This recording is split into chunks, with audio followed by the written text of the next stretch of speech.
police officer in the southern US in a suburban department of about 100 sworn officers. I work in a college town. I've been on about 10 years now, made sergeant 4 years ago. But at the time of the story, I was just about 2 years on, working night shift patrol. I've been lucky that not a lot has affected me, mentally anyway, during my career. I don't have kids. That's how it gets to you usually. You can build all the mental walls you want, but when you have an emotional connection with your kids and see something happening to kids, the walls mean nothing. Anyway, this one stuck with me. Still makes my hair stand on end, especially when it rains. It was September, just after midnight. I get put on a call of shots fired. Now, normally these calls turn out to be either fireworks or perhaps a car backfiring, but mostly fireworks. So, unless we get multiple calls on it, or a confirmed gunman or someone confirmed wounded, we just send one unit. That night, it was me. The shots fired was reported around a college football stadium. This was during football season, so there were a bunch of really big white tents set up all around the parking lots for tailgaters. I notified dispatch that I was on the scene and started rolling through the parking lots, casting my spotlight here and there. It was raining, pretty heavily, and hard to see. About halfway through the lots, my spotlight illuminated the silhouette of a man sitting in a folded chair, under one of those big tents. I pulled closer and lit him up, and notified dispatch that I was out with one in the parking lot. His back was to me. He appeared to be hunched forward, as if his elbows were on his knees and his head leaning forward. I walked towards him and started calling out to him. Can't remember exactly what I said, but something like, "Hey man, you okay? You heard anything strange? Can you come talk to me?" He didn't move or answer. As I drew closer, I lit him up with my flashlight. I then noticed the outline of a shotgun on the pavement next to him. Combined with him not answering and the nature of the call, it was enough for me to break leather and have dispatch hold the channel. I kept calling to him as I approached, asking him to show me his hands, etc. 30 feet, 20 feet, 10 feet. My handgun, Glock Model 22, has a Streamlight TLR1 light on it, so I had him lit up. 6 feet, under the tent with him. 5 feet, 4 feet. I close on him, come around to the front of him. Shotgun suicides are difficult. Often if they put the barrel under their chin, the blast from the barrel will blow the gun out from under their chin before the shot ever hits them. There was a guy in my hometown that succeeded in a shotgun suicide, only because he did it in front of a pond. He put the barrel under his chin and pulled the trigger, only managing to blow his face off. The coroner said he probably ran around screaming through the hole that used to be his mouth before he drowned in the pond. This guy succeeded, blew his head clean off. You do this job long enough, you notice funny little details. His elbows were indeed resting on his knees. It was as though he blew his head off, set the shotgun on the ground next to him, and then leaned forward and rested his elbows on his knees to think about what he'd done. About that time, I noticed that, even though I was under the tent with him, it felt like it was still raining. And then I looked up.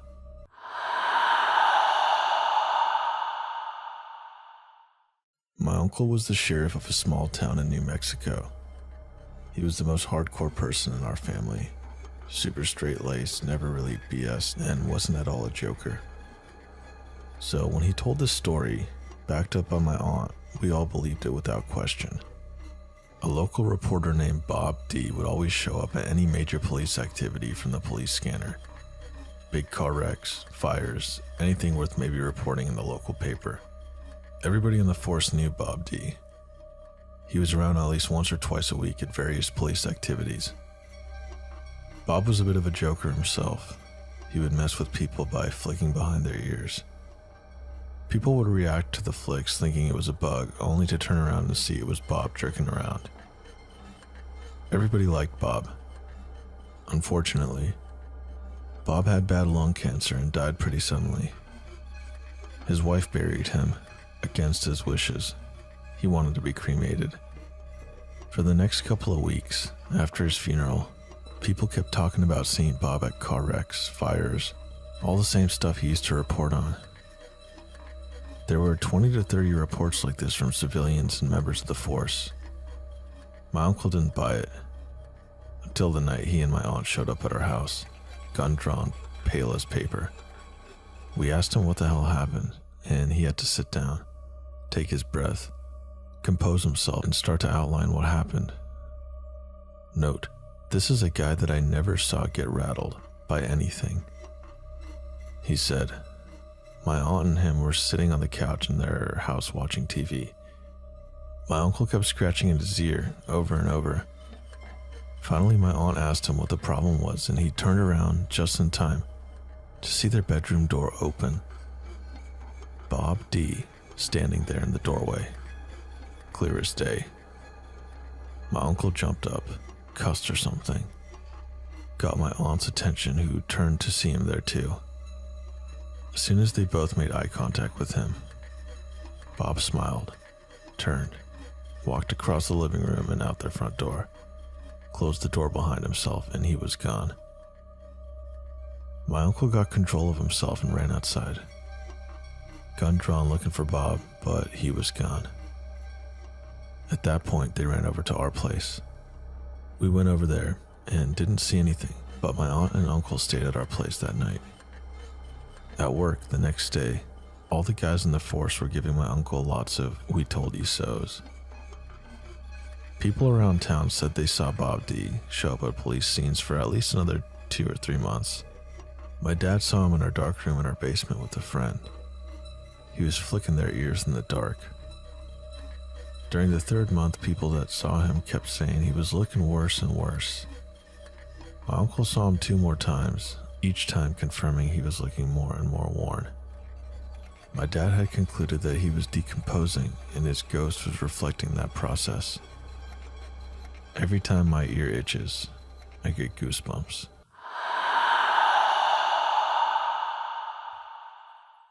My dad was a cop for 32 years. This was one of his craziest calls. A call goes out for reported screaming, and it's mid-January, which is an important detail for later. My father and another officer respond to find a known deranged individual, very long rap sheet, and has been in and out of psychiatric care for years, sitting on the front porch holding a double-sided wood splitting axe. Steam is coming up off the grass, and there are chunks lying all over the lawn. Upon interviewing the suspect, he admits that he and a friend were playing poker. The suspect was losing nearly every hand and came to the conclusion that his friend was a high-end, Southern for ghost, and was cheating him. The suspect grabbed the axe and chased his friend outside and hacked him into dozens of pieces, thus causing the warm blood to create steam on the grass. My dad tells the suspect that he needs to get into the police car because it's high-end proof. He said that the suspect dropped the axe and sprinted to get in the back seat while thanking them for helping him. TLDR, my father convinced an axe murderer to get in his cop car because it's ghost-proof. I worked as a police officer in a small town in rural Nebraska. Back in the 90s, I was patrolling through the town in winter. We had several abandoned houses in town, but one seemed to have the attraction of copper thieves, so we were told to keep an eye on it. I drove by it around 7 p.m. since it sat in a corner lot. I had a clear view of all 4 sides of the house. As I drove around the corner, nothing looks out of the ordinary. About 2 hours later, I drive by again and the back door is wide open. I know that the back door was not open when I drove by it earlier. Looking at the snow on the ground around the house, there were no footprints, so I think, what the hell? I call dispatch, tell them that I'm investigating an open door at that address, and ask for a county sheriff to start my way. I walk to the open door, pull out my flashlight, and shine it inside. The house has obviously been gutted for the most part. The plaster walls have been torn down, debris piles everywhere, since there are no footprints in the snow around the door other than mine, and with all the dust on the floor not showing any footprints. I chalk it up to the wind, or maybe the door just opened on its own. I was about to secure the door when I heard a loud thump come from upstairs and what sounded like kids laughing. So I enter the house and yell, "Police department, come downstairs." There's more sounds of what sound like kids playing. I tell dispatch that it sounds like there are kids in the house and start making my way through the kitchen into the living room where the stairs are, all the while cautiously checking the main floor. 2 or more times I hear something upstairs, but since I've had no response, I start thinking maybe it's an animal. Still, I hear what I'd swear was kids laughing. I head upstairs and it gets all quiet. The upstairs is relatively small with a hallway at the top of the stairs that has one bedroom on the right, one straight ahead at the end of the hall, and a bedroom on the left. As I get to the top of the stairs, I hear a thump in the bedroom to the left. I carefully peek around the corner and it's an empty room with a small pile of plaster and wood debris in the middle. No kidding. Sitting on top of the pile of debris was a page torn out of a child's book with a picture of a police officer on it. The hair stood up on the back of my neck. I got out of that room, quickly cleared the other rooms upstairs, and got the fuck out of that house. I told dispatch nobody was in the house, locked the back door, and never went back in there again.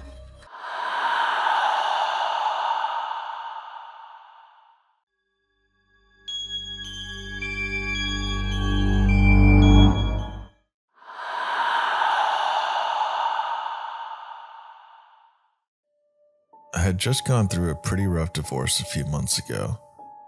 For the brief 2 years that my ex and I were married, most of our nights ended up turning into shouting matches and insults.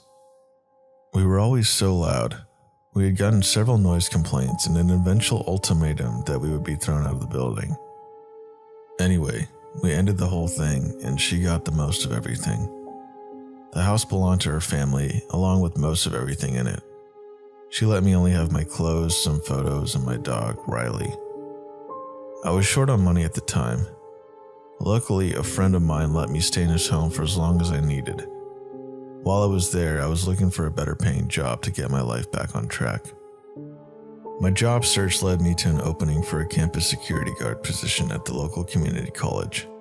I arrived at the interview to learn that this was a job for the night shift. I wasn't too sure about taking the job at first, but my bills and my growing debts weren't going to pay themselves off. Needless to say, I started the next night. The campus itself was a decent size, both in terms of the area and the number of students. The core campus includes 14 educational and auxiliary buildings. The security office was by the south entrance of the college, situated on the second floor of the parking garage. My task every night was to complete 2 full searches around campus, checking all the buildings and monitoring the security cameras. My shift would start at 9:30 at night and go through 6 o'clock in the morning, by which time I'd take the bus home. The job itself wasn't too bad. I kind of developed a friendship between James and Darnell, since there was a brief period of time our shifts would overlap. By the time they both left, it would be midnight for me and I'd be alone on campus. It's so surreal how such a place that's bustling and full of students can quickly empty out and turn silent. When my shift starts, there's usually a few cars left in the lot for those who took evening classes. Some instructors and other staff would sometimes work extra late, but those instances were rare. In short, my interaction with other people besides my coworkers was almost non-existent. Sometimes on break or in between circuits, if it stayed quiet on campus, I'd read a book or listen to spooky stories on my iPhone. After listening, I would start to feel a little bit creeped out for being in a campus all alone after dark, but I got used to it. It killed the boredom until I started my next circuit. I wouldn't find much of anything out of the ordinary, aside from the random object left behind by a student, which I would bring back to the lost and found. I just had to make sure no one else was hanging around after closing. After coming back, I would check the security camera footage in case I missed something.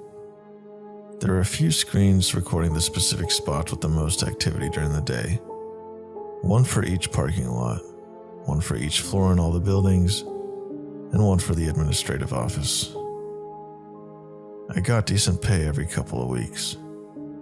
After a while, I moved out of my friend's house and got a small apartment. I was saving up for a used car. I felt like my luck was starting to turn around finally. Then I had the scariest experience of my life.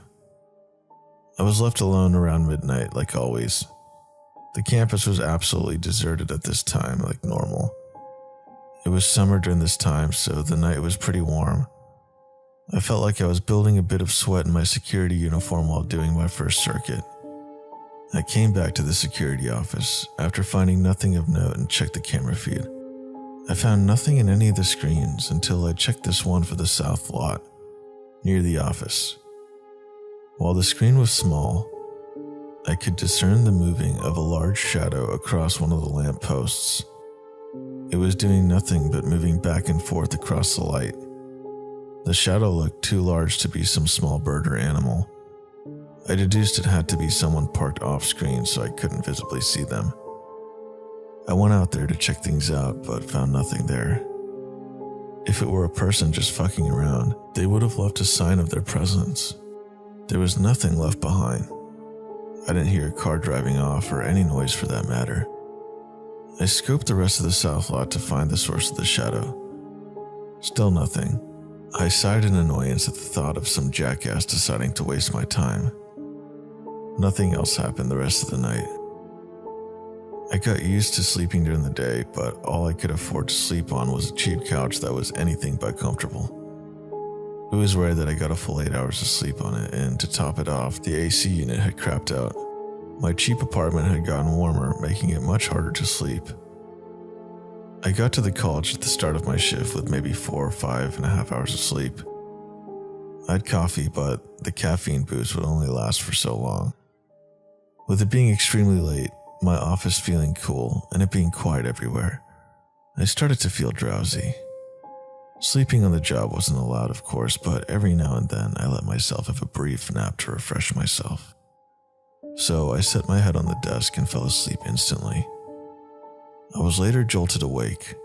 A feeling of something very wrong switched my tired mind on alert and woke me up. I rubbed my eyes and checked the monitors to see if anything was up. I looked at the camera feed for the south lot and my eyes narrowed. Beneath one of the lamp lights, a person was standing, not doing anything, just being very still. I couldn't make out any details, but this person had long black hair and looked very tall for almost reaching the light. I looked at the bottom of the screen and found the camera was still recording. Whoever the camera was showing was still there. The feeling that jolted me awake intensified, and I was aware of myself shaking. A chill colder than the air inside the office crept up my neck. My body was reacting to some sort of danger the image was giving off. Still, a weird person on security footage was not an excuse to not do my job. I got to the lot in under a minute, and I saw that the person was still standing under the lamplight, just being dead still. Their back was facing toward me, and their head seemed to be bowed forward. As I approached closer and tried to get their attention, I found that the trespasser was very tall and lanky and was wearing a dirty white dress. I called to her again, asking if she needed help, but didn't respond. She just kept standing like a statue where she was. I reached out to touch her, and my hand retracted back from the burning sensation her skin gave off, as if she were on fire. I cursed and shook my hand to cool it off, and the lady moved for the first time. Her head lifted upward, as if finally acknowledging I was there. She turned around, and I started to trace backwards. Her body was humanoid, but she had the head of a goat or a ram. The fur was pitch black, contrasting her pale skin and white dress. The eyes were red like burning embers, and strands of flesh hung from its curved horns. As my backwards walk sped up, I could hear it give off a deep, thunderous roar. I ran back towards the office, and I swear I could hear the thing sprinting after me. I ran faster than I ever have in my life, and I barricaded myself in the security office. For good measure, I switched off the lights inside and called 911. I told them that something was on campus and they sent someone over. I hung up and strained my ears to hear any noise outside my office. It was hard to notice anything other than the pounding of my heart working overtime. It felt like an eternity before I heard the knocking at the door. The cops notified their presence and I slowly opened the door. Police! They questioned me about what I called for. When I told them, they looked at me as if I was a mental patient or a drug user. I played the footage back for them, and there the thing was. At the very least, they weren't going to arrest me for making a fake emergency call. But with the trespasser gone, there wasn't much they could do. They left and I was once again alone. This time I was very afraid. Not that I was alone, but afraid that I wasn't alone, and that thing was still out there. I wasn't taking any chances. I waited in that office and kept the door locked until the end of my shift. I left a note saying I resigned immediately and I never went back.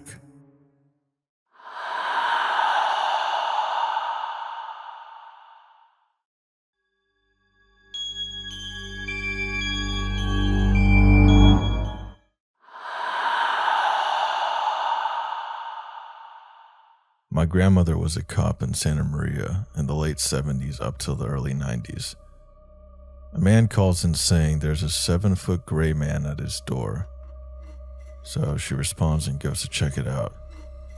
The door is jammed. The man is screaming and she hears a loud buzzard. She slams the door open and the buzz is gone and so is the man. There's blood everywhere. She calls for backup and runs around and calls his name. She hears what sounds like someone yelling, but someone is covering their mouth. She ends up finding the man tied up with piss everywhere. Investigators say that he was in that room for at least 4 hours. The man lives alone in the middle of nowhere, says he called the police about 5 hours ago and said that a cop was on their way. He reported seeing a 7-foot gray man with big eyes who did that to him. No footprints. No trace of any kind of invasion. My grandmother lost 4 hours somehow. The guy ended up taking his own life a few years later and leaving a note behind, warning my grandmother that, quote unquote, they are after him and thanking her for rescuing him. This is still the craziest story I've ever heard in my life. So I know this isn't exactly what you're looking for, but it still scared the living hell out of me and it does involve the police. One night I was talking with my friend's mom. She was telling me about why she could never in a million years live in a trailer. Here's the story. I was about 5 years old and my parents moved us out into this trailer on about 2 or 3 acres of land. My room was at the far end of the house next to my sister's and was only about 20 yards away from the forest. Anyway, on a few nights, I kept hearing a scratching sound, almost like nails in a chalkboard. So I woke up my dad and he came in and verified that I was basically crazy and I was told to go back to bed. This went on for about 2 or 3 weeks until one night I was listening to the scratching when it suddenly stopped and my toy chest started moving away from the wall. I ran down the hall and got my dad and he reluctantly came down to my room to check it out. When he flipped on the light, he saw a woman's head, looking like a crazed version of Gene Wilder, sticking through my wall where my toy chest used to be. This woman screamed at the top of her lungs, not like she was scared, like she was trying to scare him, and proceeded to pull at the trailer walls and try to crawl through the hole. He locked the door and called 911. The cops came out and arrested the woman who was stuck halfway in the wall and cut all over the place. She had apparently escaped a mental facility 4 miles away and had decided to burrow into the house at night. TLDR, crazy woman scratches her way into a trailer and gets arrested.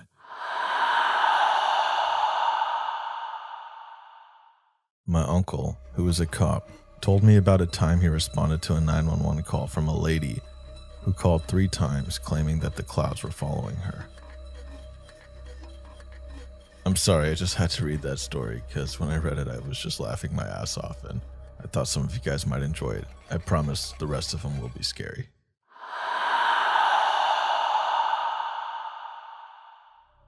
My dad is a police officer, and he was called to an old castle-like house on the outskirts of town. The man who called in was telling him about his daughter who was acting strange.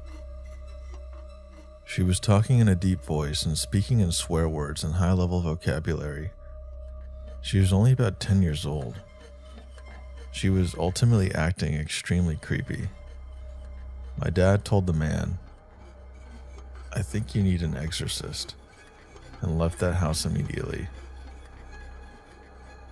He's been a police officer for 12 years and says that experience of that girl was the most scared he's ever been. This comes from a guy who has seen people blow their brains out with a shotgun or get decapitated by a train.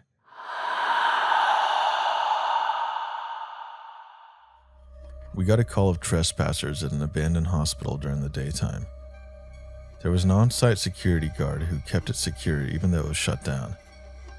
They swore they heard footsteps and talking on the second floor over the past few days.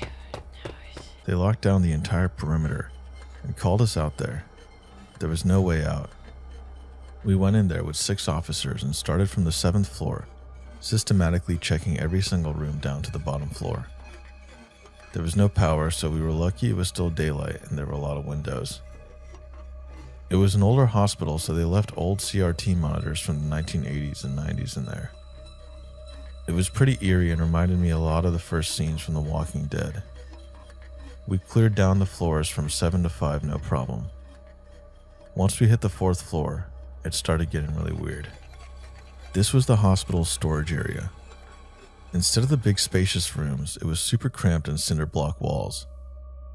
There were chain link cages all over the place with old locks on it. It seriously looked like a horror movie prisoner area where they locked victims up.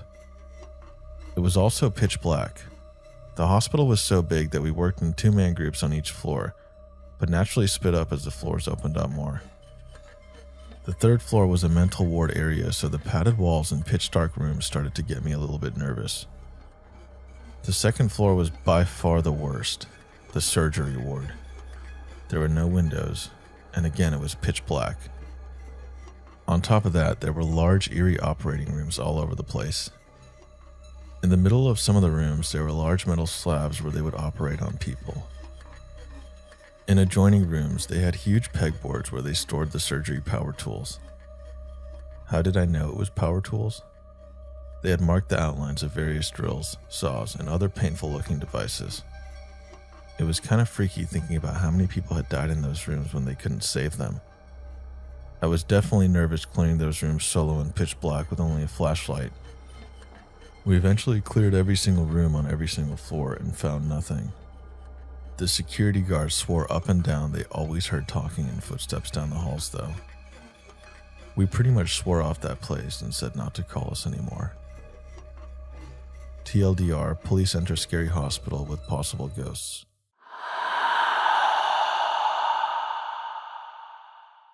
While working as a police officer in remote Australia, we were forced to move on an elderly Aboriginal man because the other locals had accused him of witchcraft and other things. We drove him to his township, approximately 1.5 hour drive away. The other locals were terrified of him as he was rumored to be a witch doctor. We dropped him off and warned him not to return to town for 3 days. We turned the vehicle around and drove back to town, flying probably 100 miles per hour. It took about 45 minutes to drive back, and upon our return, we find the same exact elderly Aboriginal sitting in the street. To this day, neither of us can explain it. Maybe the locals had every right to be scared.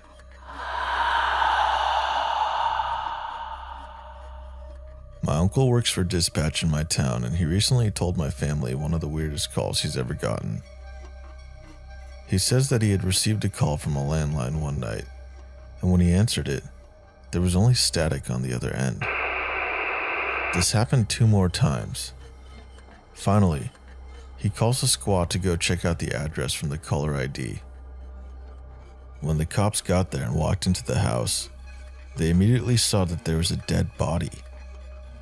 The person had been dead for 5 months. The craziest part about it was that there was no electricity or any other utility working from that house. So there's no way they should have been able to get those calls into dispatch. But if they hadn't, who knows how long that person's body would have stayed there.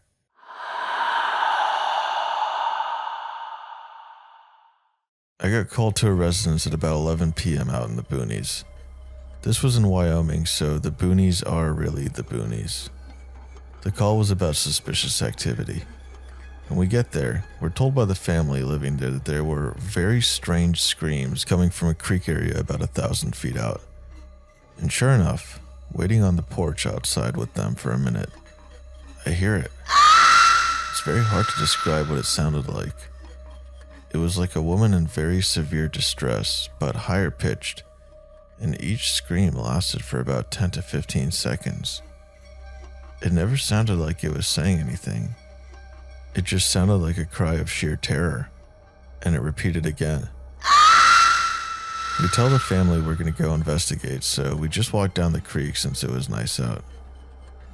We hear about 2 more screams, getting louder as we approach the creek. By now, we're both kind of freaked out. There are 2 possibilities. Someone is getting murdered or maimed in the creek bed, or it's a wild animal. As we approach the creek bed, we hear no screams for about 5 minutes. We search around and find nothing, yelling at the top of our lungs for somebody to come forward if they're there. Then we hear the exact same scream behind us, exactly from where we came from. We get about halfway back to the house, and the scream comes so loudly, it seems to be right next to us. We frantically shine our flashlights everywhere and find nothing. No eye glints of animals, no rustling of bushes, just silence. We trace our steps back, and the scream comes from around the creek again. This time it lasted about 30 seconds and was much louder than before. Our retreat becomes a little more hastened. By this time, we were both scared shitless and verified with the family to call us again if they heard it. They never called, and we got the hell out of there. I still don't know what it was. As an avid outdoorsman, I know no animal makes a cry like that, especially one that can move so stealthily without being spotted by flashlights. Something else that weirded me out was that it was completely silent while the screams were happening. During summer in Wyoming, there's always some type of ambient animal sounds. Frogs croaking, crickets chirping, owls hooting, coyotes howling, etc. But there was nothing. Until we were leaving and the screams had stopped. Then a frog started croaking. It gives me the creeps just thinking about it still.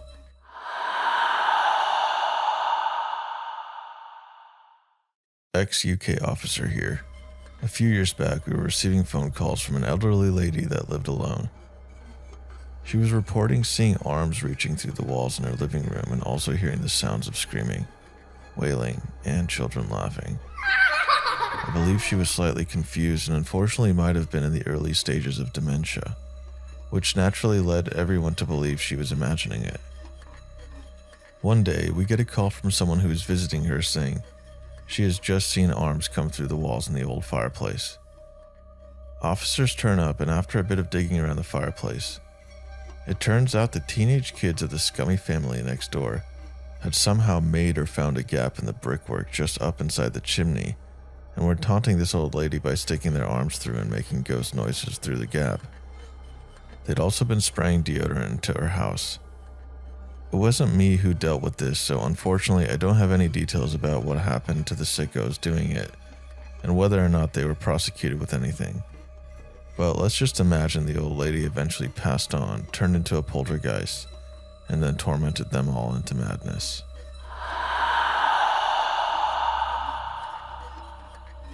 Police officer here. I work in a large inner city district, very poor, lots of abandoned houses.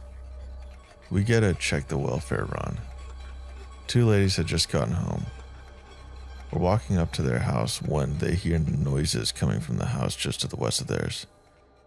They walk over and claim to hear 2 kids, a boy and a girl, crying and screaming from the basement of the house. The house is vacant. a fact that the ladies knew. So they claim they start talking to the kids. The kids are screaming about how scared they are, and it's dark and they can't get out. So I get the dispatched run with a backup car. My dispatcher describes all these creepy elements in the run. I disregard my backup because I think this is a stupid run, a waste of time, and I don't want other officers' time wasted either. I arrive on the scene. The two ladies are flipping out. These ladies were black, which, coupled with the experience they had just had, made for some high drama histrionics at the scene. I thought maybe one of their kids had been kidnapped or some such. They were so wired. So I get them calmed down. I had to split them up because they kept feeding into each other's energy, and they'd all get wired up again. I was forced to ask for backup, which annoyed me to no end because this was still a bullshit run to me. So they repeat their stories, which matched up more or less perfectly. A common police tactic is to separate people when it comes to a criminal investigation. It wasn't intentional when I did it this time, but provided a little insight to their honesty on the occasion. So they were adamant about talking to the children, led me over to the basement window where they had a conversation with these children. Just a normal little rectangular basement window. They repeat the conversation they had with the children, said they talked to them for about 5 minutes. I listen at the window and there is nothing. To me, this run is still bullshit. I walk around the outside of the house, not really looking for anything specific, just getting a feel for the place. All the windows are secured, the doors are all locked up. No one is getting into this house, at least not without showing forced entry. I walk back to the window where the incident took place and notice one thing peculiar. The window is fogged over. There is condensation all over the window. It's summertime and that is a normal thing to see with houses with air conditioning. Except this house either didn't have air conditioning or it wasn't on. Thieves steal the copper coil, so whole house AC is rare. And on top of that, it was the only window with condensation on the whole house. No other basement window, nor any of the first or second floor windows had any condensation. I made the huge mistake of thinking out loud about this peculiarity with the window, because the two women flipped their shit again. A lot of, "Oh Lord, and help me Jesus" statements were being thrown out. So at this point, I haven't heard anything from inside the house. I have a strange looking window in a house which is locked down tight. Private property, secure house. I can't make entry without an exigent circumstance. But does the claim that women heard the children constitute an exigent circumstance?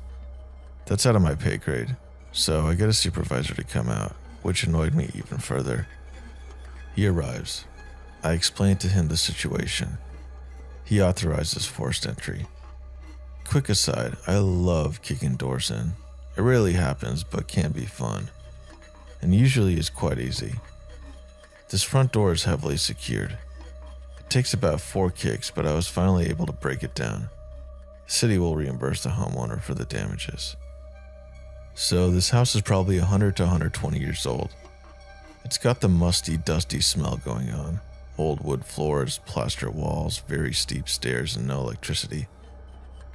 I go inside and I'll be honest. I was a little creeped out, but I don't believe in anything paranormal at all. 100% skeptic. So I'm expecting either a homeless guy or nothing. And it turned out that it was nothing. The house was very clean for its age, and the process of being worked on, drywall stacked on the floors. It was easy to check every nook and cranny, and there were no signs of anyone being there. I go back outside, advise the house is secure, no one inside, and I'm standing on the street in front of the house talking to my supervisor. We were just BSing about whatever, and while standing there, I look over to the house, and in the second floor window, which would be where the front bedroom was, I saw something cross by the window. I can't tell you what it was. It was dark and tall. Human in shape, adult human, but shadowy, or in the shadows. I'm not talking like a Slender Man type thing. I have no idea what it was. The only unsecured door to the house was still the front door I kicked in. and we were standing 20 feet away from it the whole time. Nothing, and I mean nothing, could have gotten past us and inside. So I take off running back inside the house. I'm convinced there's a squatter inside. I bound up the stairs and nothing. Nothing is there. Like, I check everywhere again. Nowhere to hide. And that's it.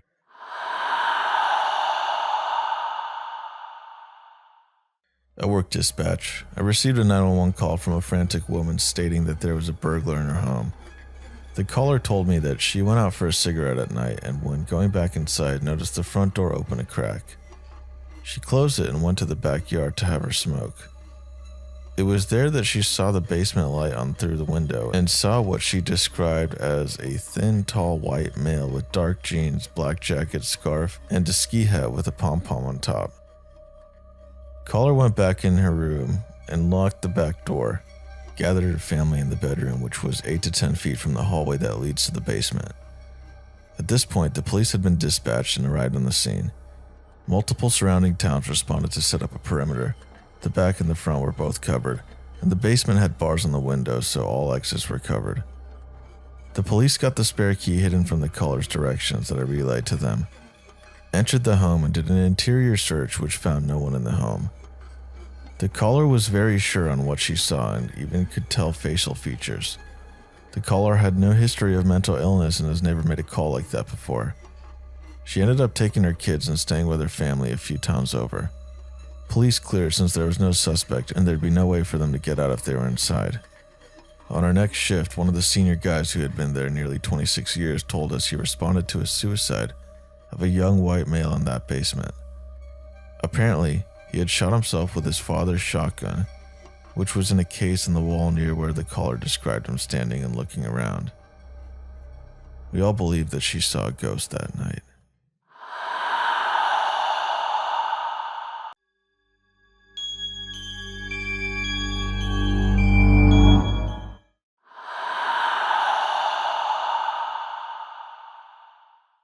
My dad served as a police officer for 25 years.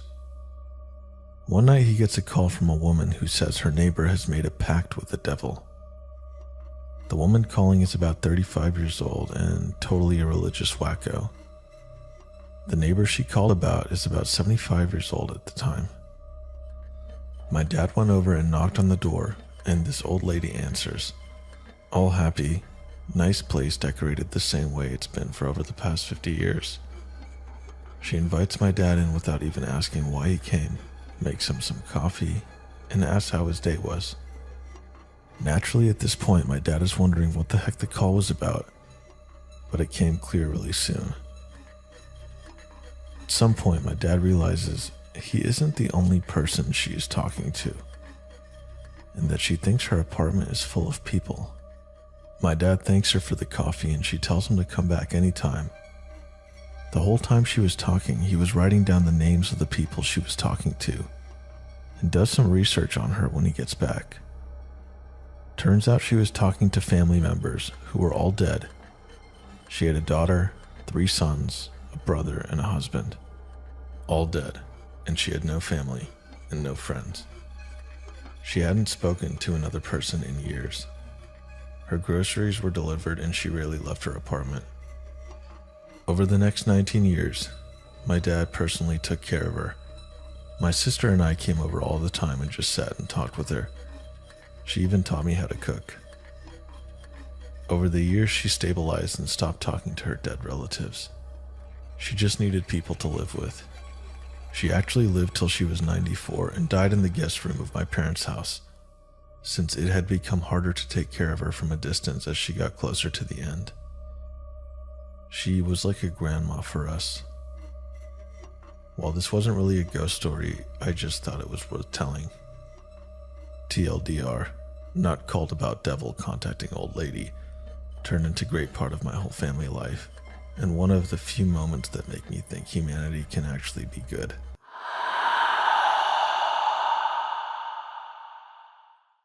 Back when I was working as a cop on a military base, I loved working night shift. I didn't deal with 99% of the bullshit that the day shift dealt with.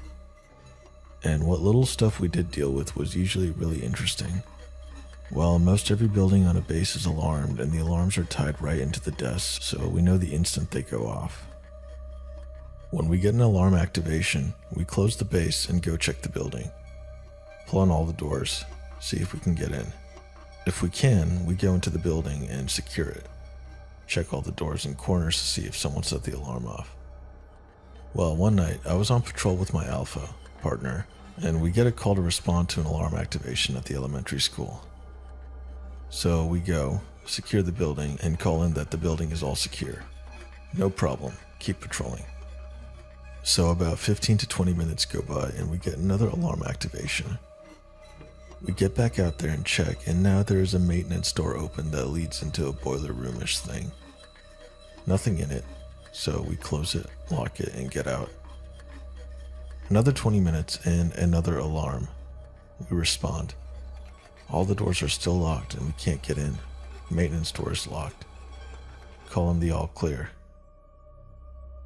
This time my buddy and I sit on opposite sides of the school and watch to see if someone is coming, and yanking the doors real hard to set the alarm off. We sit there and watch. Nothing happens, and right as we're about to leave, another alarm activation goes off, just as we're sitting there. We inform the desk that we'd like the building manager on site to help us secure the interior and to let us in. It's like 3 a.m. by now. Building custodian shows up and we start doing a walkthrough, checking all the classrooms and checking all the maintenance rooms, and that's when we see one of the maintenance doors open with the lights on in the room. Now this room is literally the size of a closet. We walk down there and look in. No one is in it, and that door is locked when it closes. We looked in there and we find a single footprint of a bare foot made of water, left foot as I recall, of a small child. Freaked the living hell out of us because no one reported a missing child, and the entire building was clear and still locked up. No one left, no one entered, and we checked every inch of that damn place, literally a 3-hour deep sweep including ceiling tiles. Freaked the ever-living shit out of us. And to this day, my partner refuses to go into that school. Speaking of which, schools are really spooky when they're empty. I was a 911 dispatcher for about 5 years out of school. One night I got a call from a lady at a residence in town. 911, what is your emergency? Is this the police? She breathed. She was freaking out. Heavy breathing, scared, shaking voice. I've taken many calls like this, and from the sound of her voice, this was not going to be a routine call. I sat up straight and my heart started to pump faster. Yes, ma'am, what is your emergency?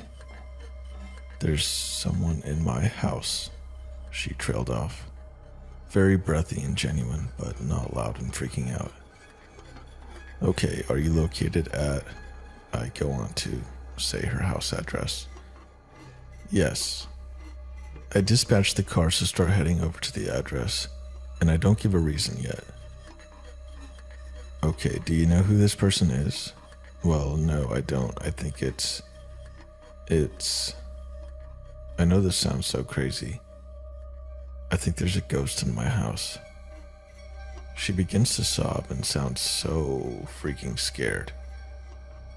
There's noises, and I know there's a ghost right in the other room. I can hear it right now. At this time, the sergeant asked me the reason of the call and why I sent him and 2 other cars without explanation. Normally you'd send 1 car to something like that. It's suspicious activity, I told him. What activity? He demanded over the radio. A fair question. Sir, the caller is claiming there is someone in the house and she believes it to be a ghost. Silence on the air for about a minute. 10-4 is all he said. By the time they got there, the ghost was gone and the poor lady was a freaked out mess. And she kept apologizing for calling us.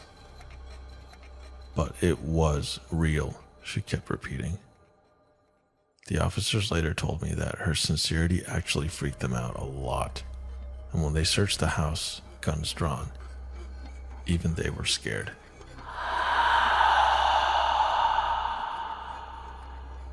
Police officer here.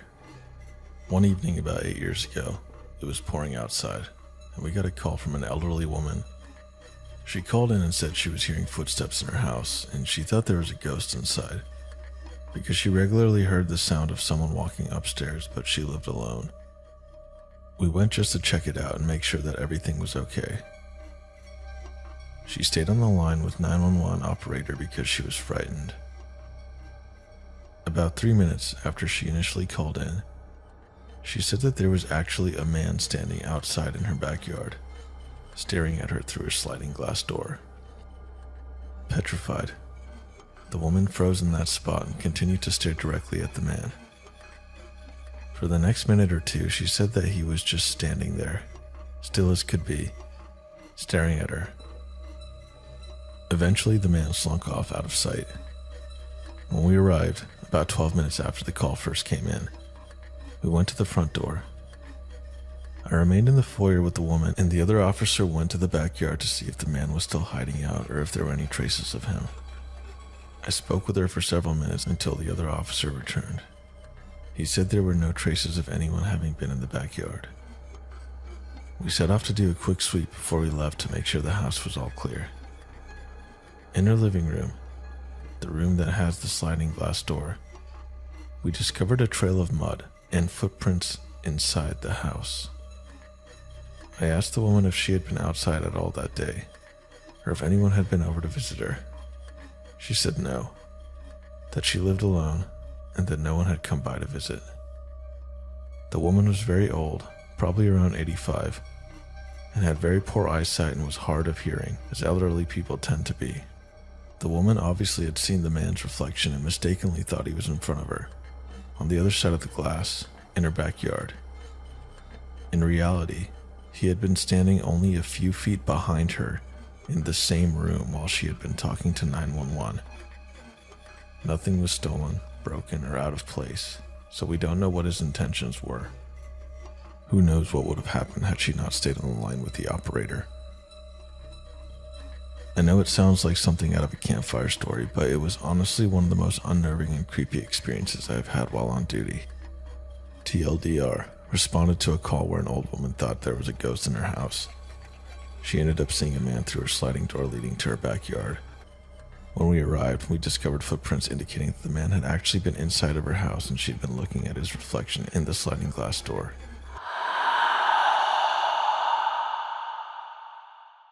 My dad spent his whole career as a cop, and is the stereotypical straightforward bloke with it who has little time for anything you might label as paranormal.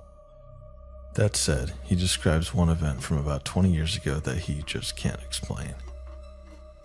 One late afternoon in autumn, he was patrolling with a colleague in Newbury, which is in Berkshire, United Kingdom, when they were radioed and asked to check out reports of a fight on the rural outskirts of town. Apparently sounds of an altercation had been heard coming from a field, of all places, and locals were concerned, but hadn't been able to describe or give any more info.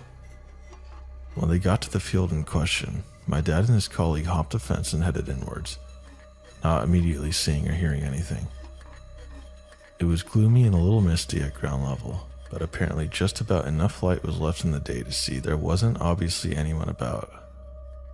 Apparently they gave the field a sweep and were on their way back to the car when, as my dad describes it, suddenly all went mental. Shouting, screaming, and the sounds of an almighty fight completely surrounded him. Even though he was standing in the field completely empty, apart from his colleague. He says 3 things in particular stuck with him. Firstly, that he was surprisingly not scared shitless at the time, just sort of completely confused. And secondly, the look on his colleague's face that basically said, WTF, you're hearing this too, right? And finally, that after a short time, the sounds just stopped and they made their way back to the car and called in to say nothing was going on. When pushed, he admits that he felt like he was in the middle of something significant, and that he thinks he felt and not just heard the fighting around him. And with hindsight, he was more frightened after the event than at the time. He would never describe this as paranormal himself, but to me, this always sounded like a replay type of event that people talk about, and subsequently learning about the Civil War history of the specific area in question backs this up, for me at least.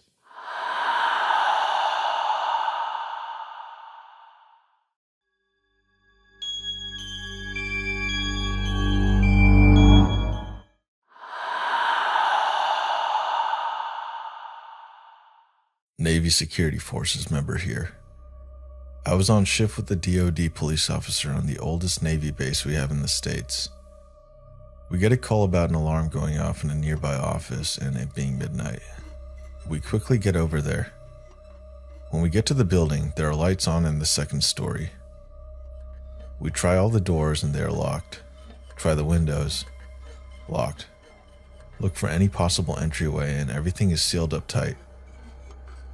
We call the building commander and they send a guy to come and turn off the alarm and let us look around to make sure all is well. When he got there, his first statement to us was, "Alarm going off again? Damn it, I'm sick of that ghost always messing up with my day." Apparently everyone that works in that building has claimed there is a ghost or poltergeist that likes to move stuff around and cause the alarm to go off, and a check of the call log for the alarm activation showed that every time it went off, the building was locked up and tight. My command's headquartered in an old World War II hospital. There's an extensive basement that is used as a gym and storage area. There's some cages with gear in them on the storage side, and the other side is locker rooms for the gym, complete with showers. The male shower is the old autopsy room, because it was the only room with a drain. Apparently, there's a headless nurse that haunts the building. It's not one of those blatant poltergeists that scares the crap out of you, but one of those ghosts that just does really creepy, subtle stuff. Like you're not sure if you just saw something or not. With one exception. There's a story about a time that a sailor was in the gym later at night, after everybody had gone home for the day. He got his PT in, then went to take a shower in what was the former autopsy room. As he was showering, after rinsing the shampoo out of his hair and opening his eyes, he noticed that the water around the drain was reddish. He assumed it was dirt, since dirt in the region is red and these are old pipes. He finished his shower and then took a second look. It was way too red to be dirt. It looked like blood. That was pretty weird, but he knew it was an old autopsy room and figured it was just old World War II blood and dismissed it. He got dressed and left the locker room. On his way to the stairs, he noticed the light in the hallway towards the storage area, what was the former morgue. He noticed it was left on. Not surprising. Sailors can be forgetful, so he went to turn it off rather than bother the watchstanders with it. When he went to turn the light off, he heard a noise further down the hall. It sounded to him like the door to the outside, which was around the corner. This could be an intruder, so he walked to the corner and looked.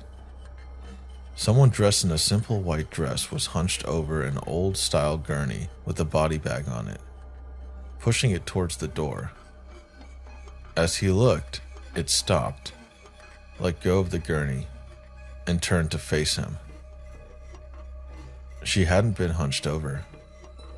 She just had no head. He noped the F out of there, went straight up the stairs to the quarterdeck, aka lobby.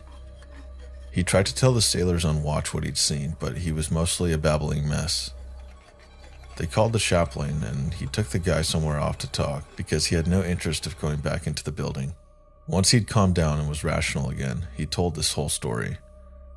When people at the command found out some scary shit happened to him, he told them all this story.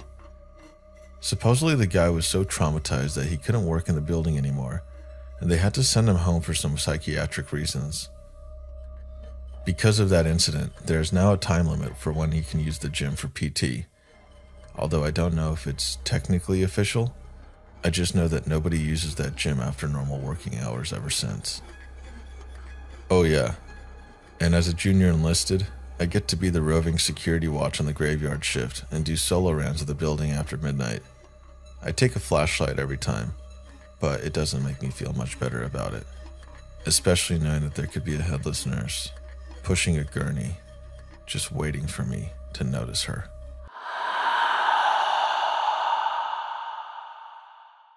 This isn't my story, but it's from a JO underway in the 7th Fleet from a couple years ago. It's pitch black outside in the middle of the night when the lookout runs in the bridge to inform the OOD that he heard a man crying for help. The ship calls away for muster only to discover that everybody is present on board. Later on during the day, the OSs determined that the ship was in the vicinity of where World War II battleship USS Indianapolis sank from a Japanese submarine.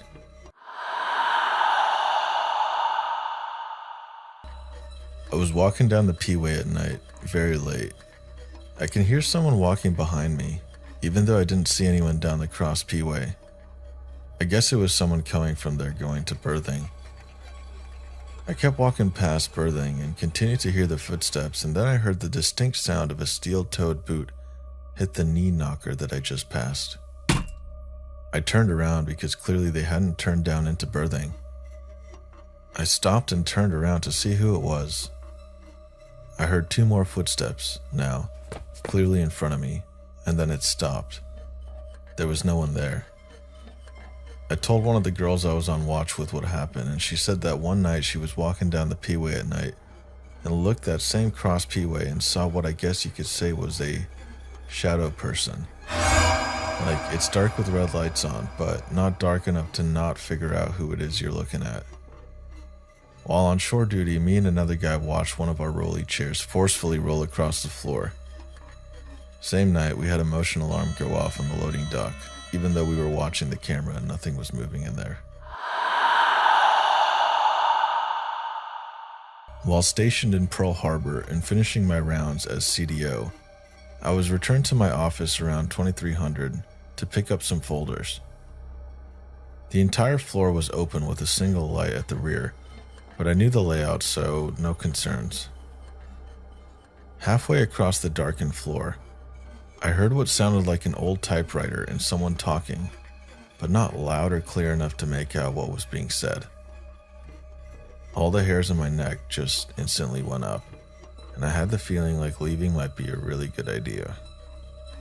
The next day, I was commenting about it to one of the aunties working in my department, and she mentioned that during the Pearl Harbor attack, one of the secretaries working on that floor was killed.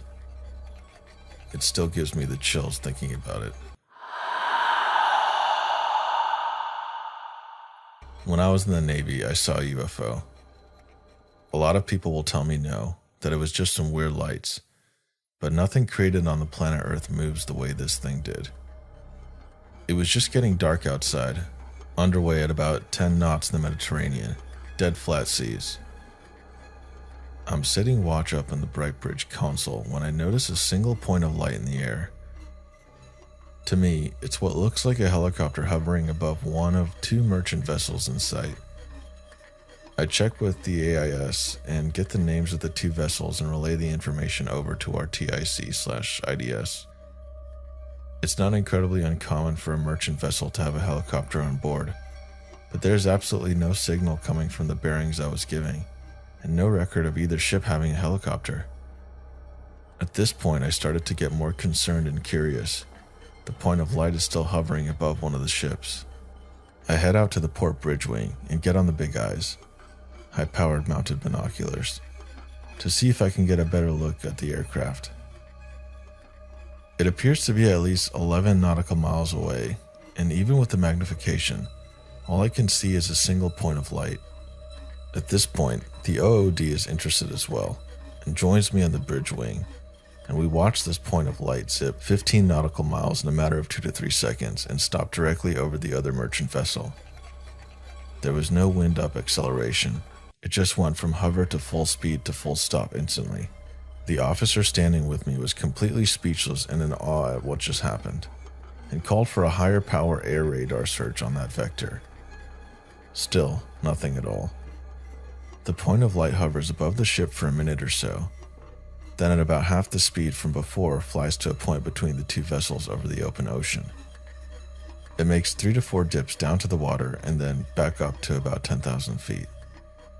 Then it started to make an infinity loop pattern in the sky. It was dropping from around 10,000 to 2,000 feet and back up at an incredibly rapid pace. No human-made aircraft is capable of this amount of precision, acceleration, and deceleration or speed. Before the two of us could even react, the craft blasted across the sky at a slightly upward angle, completely silent, leaving no trail or trace at thousands of miles an hour before disappearing into the open sky. The officer of the deck standing next to me had his mouth wide open, eyes practically bugging out of his head behind the binoculars. He looked at me and said, "Red Clam, what in the fuck did we just see?" To which I replied confidently, "We just saw a UFO, sir." We reported it to CIC as a glare on the windscreen of the bridge. That we messed up, haha, but we know what we saw with our bare eyes. The two vessels involved got underway a few minutes after our report, each heading back towards the coast at 15 knots, along the same exact track. I lost track of the vessels when I got off watch 4 hours later, but I've always been curious about them and where they ended up. TLDR, the officer of the deck and I saw a UFO while on watch in the middle of the Mediterranean Sea.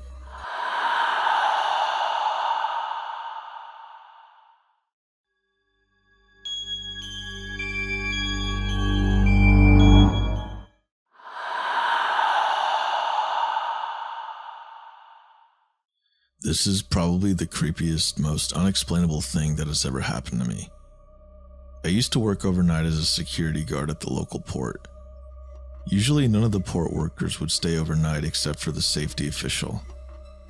I wouldn't be on the shift alone since the site has a radius of nearly 2 miles. Overnight, usually there would be 3 guards, including me.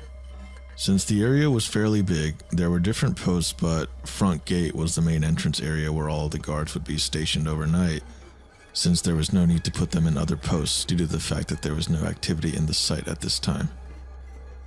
The veteran guards that have been there for years would often say that the site was haunted, given the fact that there had been accidents and deaths that occurred in the area a long time ago. I was aware that people died there due to freak accidents, and I do believe in angels and demons since I'm actually a religious person, but I always thought that the superiors were just messing with us new guys. I would work 5 to 6 nights out of the week, and for the first few weeks, I never really saw or heard anything out of the ordinary, except for maybe a few questionable creaks and seeing the occasional misplaced object while doing my patrol rounds. But nothing too crazy. Just to describe the setting for you, this is a fairly big site, and on occasions when there were big projects being constructed at the port, the workers would sometimes stay overnight. Due to the fact that there were times where port workers were required to stay at the port for a few days, there's a gym in the site for their convenience. This gym is fairly old. In the gym there's a sauna, weights, and even a racquetball court. If you don't know what a racquetball court is, it's similar to an indoor tennis court with thin plastered walls and thick glass doors. Usually on our patrol rounds, me and one of the other guards, Mike, would stop by the gym and play a few rounds of racquetball before returning back to the front gate. On one of those nights, me and Mike decided to hit a full workout instead of playing racquetball in the cage. This is around 2:30 in the morning, and the entire building is so quiet that you can hear the electricity running through the lights. The air conditioner is off, and so is everything else. The only thing that's running are the lights.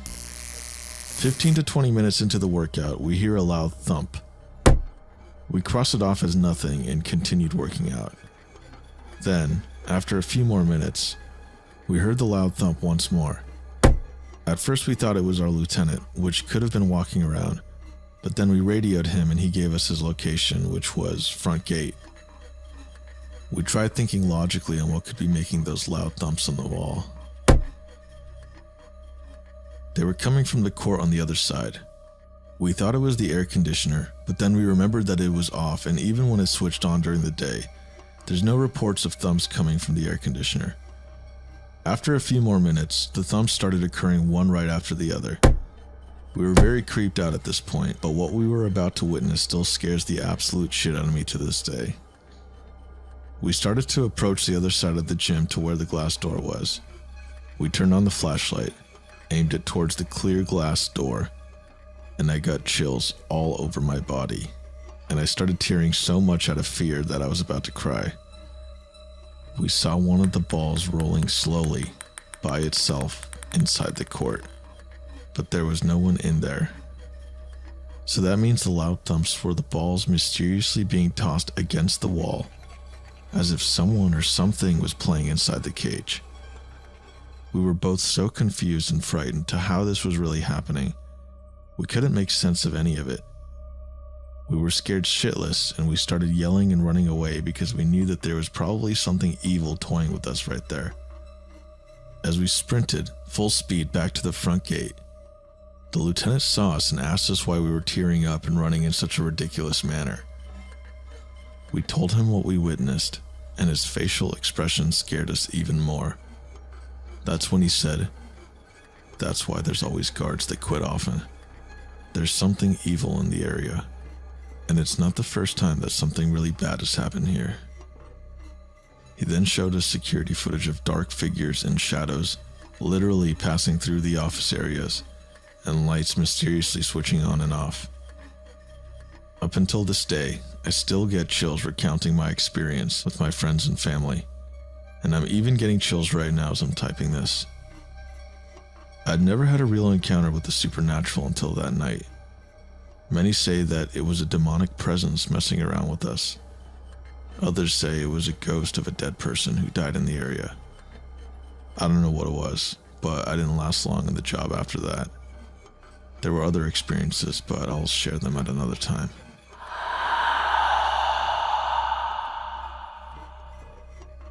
I used to work nights at a gas station. There would typically be long periods when no one was in the store between 2 and 5 in the morning. So I would often sit in the office where the screens for the security cameras were. I caught a glimpse of a man wearing a pair of jeans and worker boots walking around on the camera. But when I peeked out into the store, no one was there. I thought maybe I was just tired and brushed it off. The next night, I again saw what looked like a man wandering around, but no one was there. When the manager came in later that morning, I told her about it, and she very casually said, "Yeah, I know. I'm actually surprised he didn't talk to you." She told me about how people had quit or refused to work the night shift because they would see and hear things. She said almost everyone would talk about an older man with jeans and boots, and that they typically saw him walking around the back of the store. I'd really like to know what was there before it was a gas station.